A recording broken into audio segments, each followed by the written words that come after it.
ഇതാണ് കറുവ. ഈ കറുവയുടെ തൊലിയാണ് നമ്മൾ കറുവാപ്പട്ടയായിട്ട് എടുക്കുന്നത്. ഈ തടിയിലെ തൊലിയാണ്. ഇതിൻ്റെ ഈ തൊലി ഇളക്കിയെടുത്ത് നമുക്ക് കറുവാപ്പട്ടയായിട്ട് എടുക്കാം. ഇങ്ങനെ ഞാൻ പുറം തൊലി ഇങ്ങനെ ചേർത്ത് കളയുന്നു. നമ്മൾ ഭക്ഷണത്തിന് എടുക്കുന്നതാണല്ലോ. ഇത് കഴുകി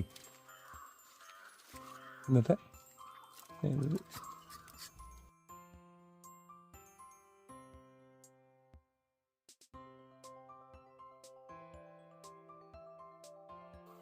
ഇതിൻ്റെ വാസന നമുക്കറിയാം. ഞാനിതിൻ്റെ കമ്പൊക്കെ വെട്ടിയാണ് കൂടുതലും എടുക്കുന്നത്. ഇതിൽ ധാരാളം കമ്പുള്ളതുകൊണ്ട് കമ്പ് വെട്ടി കറുവാപ്പട്ട എടുക്കും. എന്നാൽ ചില സമയത്ത് ഇങ്ങനെ നമുക്കിത് ചെത്തിയെടുത്ത് ഇതിവിടെ വന്ന് തൊലി വന്ന് പഴയതുപോലെ കൂട്ടിമുട്ടും. ഞാൻ അങ്ങേ സൈഡിൽ നിന്നൊക്കെ എടുത്തപ്പോൾ അത് പിന്നീട് ഇങ്ങനെ ആയിട്ടുണ്ട്. ഇത് തുടങ്ങിയെടുത്ത് നമുക്ക് ശുദ്ധമായ കറുവാപ്പട്ട കിട്ടും. നല്ല വാസനയുള്ള ഇങ്ങനെ മുറിച്ച് നമുക്കെടുത്ത് ഇതിങ്ങനെ ചെറിയൊരു പീസ് ഇട്ടാൽ മതി. ഇത്രയും ഇട്ടാൽ നമുക്ക് ഒരു കലം വെള്ളം തിളപ്പിക്കാനായിട്ട് ഇത്രയും ഇട്ട് തിളപ്പിച്ച് കഴിഞ്ഞാൽ നമുക്കൊരു അരുചിയുമില്ല. എന്നാൽ അതോടൊപ്പം ഇത് മറ്റ് ദോഷങ്ങളൊന്നും ഉള്ള ഇതല്ല. ഇതാണ് കറുവാപ്പട്ട.